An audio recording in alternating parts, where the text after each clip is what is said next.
मित्रों, गरुड़ पुराण में हमें मनुष्य के जीवन और मरण से संबंधित ऐसे कई रहस्यों के बारे में जानने को मिलता है जिन्हें जानकर कोई भी व्यक्ति अपने जीवन की गति को सुधार सकता है। हम भी आपके लिए समय समय पर इस अनमोल ज्ञान की कई प्रस्तुतियां लेकर आते रहते हैं। इसी कड़ी में आज हम जानेंगे कि मृत्यु के बाद मृतक की आत्मा कितने दिनों तक घर में ही रहती है, और अगर आपने खुद भी कभी किसी की आत्मा की उपस्थिति का आभास किया है तो मुमकिन है कि ये आपकी कोरी कल्पना नहीं बल्कि सच हो।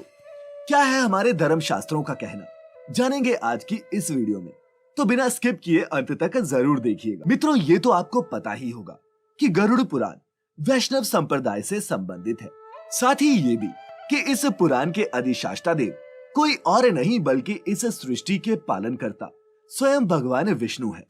इसके अंतर्गत सनातन धर्म में मृत्यु के बाद सद्गति किस प्रकार मिलती है और मृत्यु के बाद क्या क्या होता है, ऐसे ही कई रहस्यों का विस्तृत रूप से समावेश किया गया है। मित्रों, गरुड़ पुराण के पहले ही अध्याय में स्पष्ट रूप से वर्णन मिलता है कि मृत्यु के बाद आत्मा को लेने आए यमदूत केवल 24 घंटों के लिए ही उस जीवात्मा को अपने साथ लेकर जाते हैं, और इन 24 घंटों के दौरान आत्मा को संपूर्ण जीवन का लेखा जोखा दिखाया जाता है, जिसमें ये हिसाब होता है कि उस जीवात्मा ने अपने जीवन के दौरान कितने पाप और कितने पुण्य किए हैं। इसके बाद आत्मा को फिर उसी घर में छोड़ दिया जाता है जहां उसने शरीर का त्याग किया था, जिसके 13 दिन बाद तक आत्मा वही रहती है, और 13 दिन बीत जाने के बाद उस आत्मा को पुनः यमलोक ले जाया जाता है। मित्रों, गरुड़ पुराण में इसका विस्तार रूप से वर्णन कुछ इस प्रकार किया गया है। जब व्यक्ति मृत्यु के निकट होता है तब उस मरणासन व्यक्ति के सामने दोनों हाथों में रस्सी और दंड धारण किए दांतों को कटकटाते हुए क्रोध से भरे नेत्र वाले यम के 2 भयंकर दूत समीप आते हैं। उनके केश ऊपर की ओर उठे हुए होते हैं और वे कोयले के समान काले होते हैं। आड़े टेढ़े चेहरे वाले इन दूतों के नाखून किसी हथियार की तरह नुकीले होते हैं। उन्हें देखकर भयभीत हुआ वह कमजोर हृदय वाला मरणासन व्यक्ति अपने स्थान पर ही मलमूत्र का विसर्जन करने लगता है और अपने भौतिक शरीर से हाय हाय का विलाप करते हुए निकलता है। मित्रों, ये तो हम आपको पहले भी बता चुके हैं कि मरणासन व्यक्ति के शरीर से अंगुष्ठ मात्र अर्थात अंगूठे के बराबर एक आत्मा निकलती है, और अंगुष्ठ मात्र निकली ये आत्मा अब उन यमदूतों द्वारा पकड़ ली जाती है। वो अपने घर की तरफ जाना चाहती है, लेकिन यमदूतों के द्वारा सुदूर यम मार्ग में ले जाई जाती है, जहां उसे अनेक कष्टदायी यातनाओं को भोगना पड़ता है। ये बिल्कुल उसी प्रकार होता है जैसे कोई राजपुरुष किसी दंडनीय अपराधी को लेकर जाते हैं। वो यमदूत पूरे रास्ते उस जीव को डराते रहते हैं, साथ ही नरक में मिलने वाले दंडों का बार बार वर्णन कर उसे भयभीत करने की कोशिश करते हैं। मित्रों, यदि आप यमलोक में मिलने वाली यातनाओं के बारे में विस्तार से जानना चाहते हैं तो ऊपर दिए गए आई बटन पर क्लिक करके आप हमारी इस विषय पर बनी वीडियो देख सकते हैं। इस प्रकार यमदूतों की वाणी तथा बंधु बांधवों का रुदन सुनता हुआ वह जीव जोर जोर से विलाप करता है, लेकिन यमदूत निर्दयता से उसे यातनाएं देते रहते हैं। यमदूतों की तर्जनाओं से उसका हृदय फट रहा होता है। वो डर से कांपने लगता है।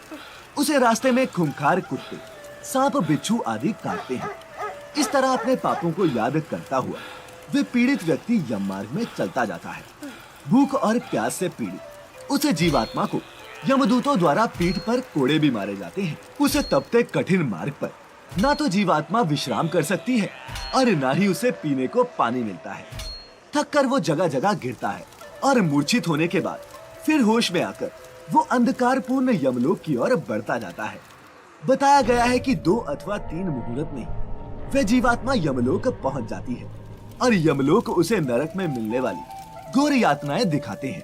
फिर एक मुहूर्त मात्र में यम को और नरक में मिलने वाली यातनाओं के भय को देखने के बाद वह व्यक्ति यम की आज्ञा पाकर पुनः आकाश मार्ग से होता हुआ यमदूतों के साथ पृथ्वी लोक में चला आता है।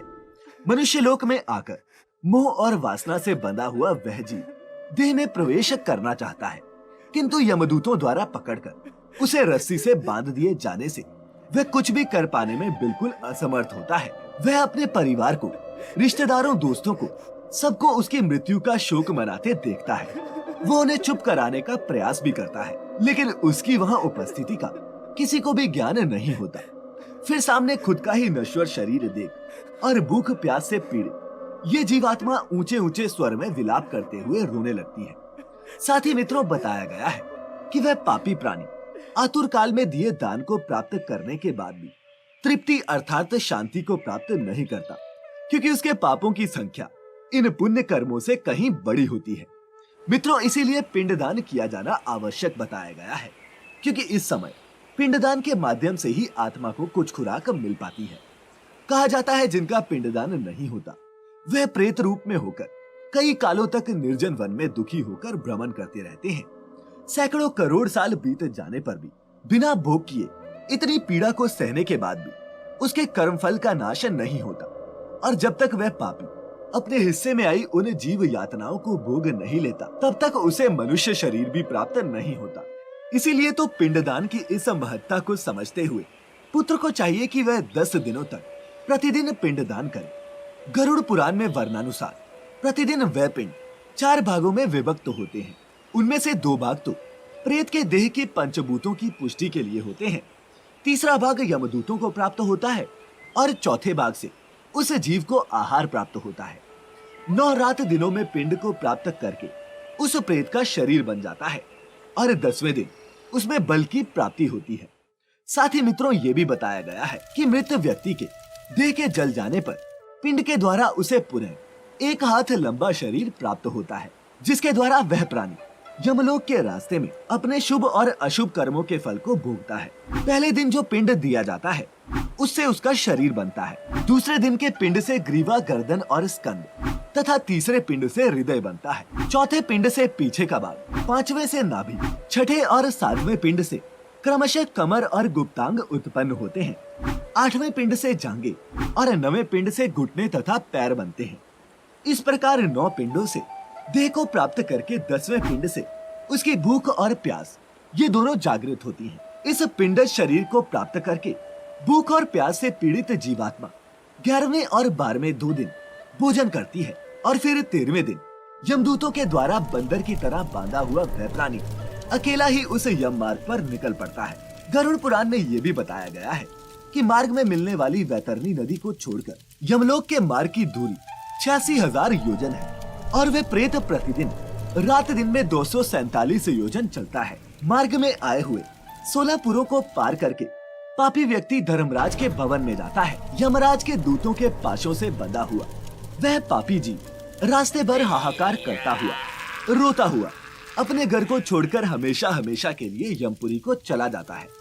यही यात्रा मित्रों आपकी भी रहेगी और हमारी भी। इसीलिए अगर यमलोक तक का सफर आसान बनाना है तो हमें जीवित रहते हुए कोई भी बुरा कृत्य करने से पहले कई बार सोचना चाहिए और परमपिता परमेश्वर की भक्ति में चित्त को लगाना चाहिए।